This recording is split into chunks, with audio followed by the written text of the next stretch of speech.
observada essa locomotiva, dá para fazer uma viagem no tempo. A viagem ao ano de 1885, quando começou a funcionar nesse lugar a estação ferroviária de Curitiba. Na época, foi inaugurado o trecho ferroviário que ligava Curitiba e Paranaguá.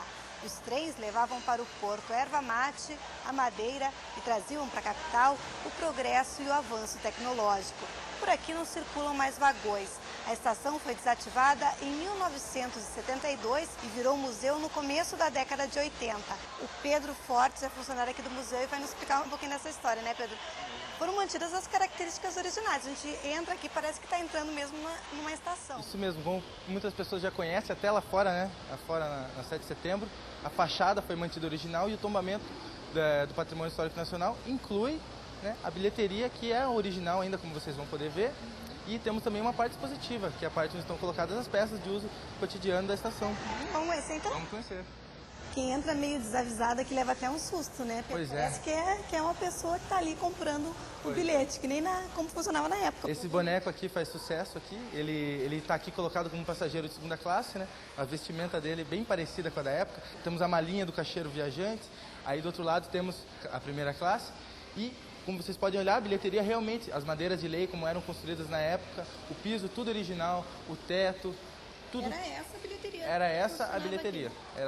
Eram por aquela porta ali que as pessoas entravam, compravam seu bilhete e se iam até o trem, pegar o seu trem para Paranaguá, São Paulo, Ponta Grossa, para onde você assistiu.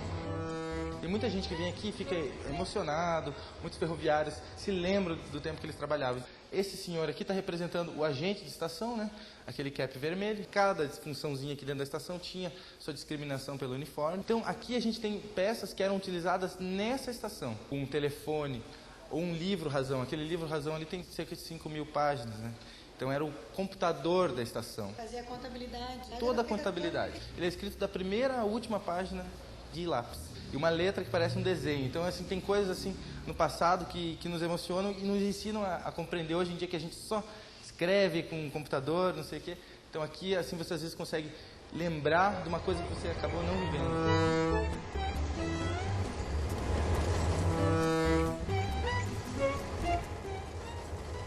A sala de telegrafia, né? Vocês podem ler aqui, passes e telegramas. Então, a gente tem que imaginar, né, que numa época como essa, final do século XIX, o telefone era uma coisa muito precária. Quando Dom Pedro II recebeu um telefone, ele não tinha para quem ligar. Então ele fundou a Companhia Telefônica Nacional. Aqui no Paraná ainda era uma coisa muito precária. Então, para você ter uma comunicação com a Serra do Mar, ou com o Marumbi, com a estação Marumbi, ou com qualquer outra estação Roça Nova, você tinha que fazer o uso do telégrafo. O estado do Paraná, antes da estação, ele se encontrava num estado de desenvolvimento muito atrasado em relação aos outros estados do Brasil. Então, aqui a gente vai ver um pouco da história da comunicação da nossa ferrovia. Aqui a gente vai ter uma biblioteca, uma pequena biblioteca, né, que foi cedido pelo acervo da extinta rede. Todos os campos do conhecimento que envolvem um trem, que envolvem uma ferrovia, desde livros de engenharia, de técnica mecânica, livros de história. Temos até contos, livros de contos sobre trens. Aqui é a nossa Mariazinha Fumaça, né? Então, essa máquina, ela é uma máquina inglesa, né? Ela era usada aqui no Paraná, em Venceslau Braz, nas minas de carvão. O trem colaborou muito para o desenvolvimento mesmo do estado. Definitivamente, de maneira precisa, porque não havia no Paraná, devido a um fato que todos conhecem, que é a muralha, né? Muitos chamam de muralha, chama Serra do Mar. Porque nesse tempo a Serra do Mar era verdadeiramente uma muralha intransponível. Você só passava de burrico. Ninguém tentava fazer o caminho do Itupava mais a pé. Era uma complicação enorme. Não tinha como você escoar. Por mais que você produzisse um café, você não tinha como mandar para lugar nenhum. Nem para São Paulo ou para Santa Catarina era complicadíssimo. Então, às vezes, eles mandavam para o porto e se mandava de barco para os outros estados, né?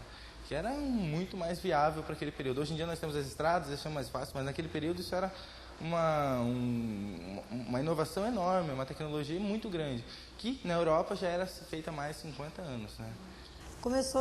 O trem começou a colaborar com a erva mate e mais tarde com a madeira, né? A gente vê que tem um painel aqui também que fala do ciclo da madeira, que foi importantíssimo, né? Que tivesse esse transporte ferroviário na época. Sim, essa inovação da madeira vai ser importante em muitos aspectos, econômico, social, até territorial, né? Porque vai ser ela responsável pela nossa triste guerra do contestado, né? Que vai ser uma guerra pela madeira, uma guerra por território, que uma multinacional chamada Salter Brazil Lumber Company vai trazer para cá e vai expulsar os colonos de suas terras para fazer a exploração da madeira. Mas a história da madeira não tem só coisa ruim, não. Ela trouxe um crescimento populacional para o nosso estado muito grande e econômico também. De maneira que o Paraná conseguiu se interligar com os outros estados, essa economia da retirada da madeira que já era feita há muitos séculos. A gente tem esse mostruário de madeiras brasileiras. Esse mostruário ele tem cerca de 105, 106 anos. E para que servia isso aqui? Ou seja, ele ficava aqui na estação com o intuito o comprador da madeira, né, provavelmente o estrangeiro, ia escolher a madeira por esse mostruário.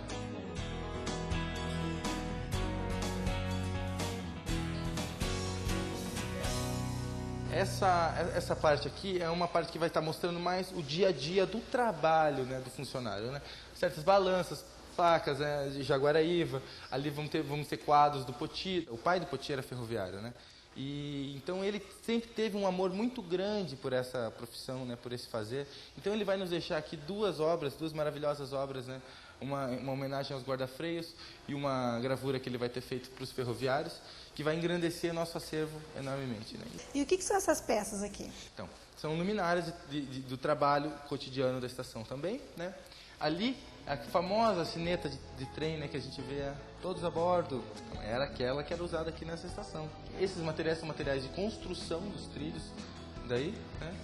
E temos aqui uma calculadora que era utilizada aqui na estação, uma calculadora mecânica. Nossa caixa do tempo, né, que vai estar mostrando a história desse espaço. Então, ali dentro dessa caixa foi colocado todo o material de inauguração do museu, né? Foi inaugurado por Dom Pedro II. Hoje, 120 e poucos anos depois, a gente pega e olha e sabe que essa caixa foi aberta 2 vezes. Quando ela é aberta, as pessoas observam o que tem dentro, é colocado tudo de novo. E é adicionado mais, né? Daquele período é adicionado a mais, né? Então, a próxima vez que for aberta, que vai ser em 2035, vai ser adicionado mais alguma coisa que a Caixa espero ainda esteja aqui, né? E o museu também. E o museu também. E vocês todos sempre visitando a gente, né? É isso que importa. Obrigada, Pedro, por esse passeio no tempo, nessa viagem no tempo. Obrigado a vocês, né? E convido a todos, né, a virem conhecer o Museu do Ferroviário, que é vamos fazer uma viagem, né, no tempo, e com certeza vão querer fazer uma viagem de trem no dia seguinte, logo em seguida, se Deus quiser.